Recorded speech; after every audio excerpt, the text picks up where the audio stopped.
After our last meeting of the NEC, I told you that we had decided not to call industrial action on the question of pensions, even though we had a magnificent 9-1 vote by members to reject the offer and a 72% vote for strike action, because we didn't feel we had enough other unions with us to make the action effective enough to put pressure on the government.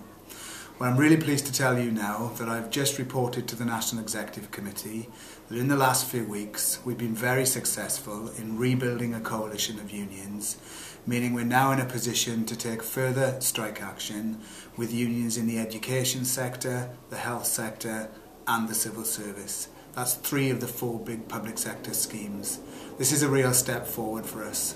As a result, the National Executive has just unanimously agreed to call a national strike on the 10th of May and to announce that there will be a further coordinated national strike in June if the government do not make concessions and get back around the negotiating table.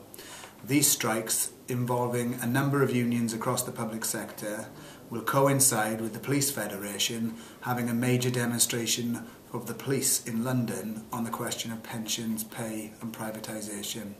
This gives us a real opportunity to show the government we haven't given up on pensions, we're as determined now to defend members' pensions as we has ever been.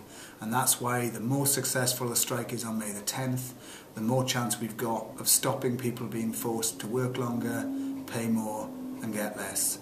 Please do everything you can to support the strike on the 10th of May. Access the PCS website for regular updates, and let's ensure this is a further successful demonstration of our determination not to have our pensions robbed by this government.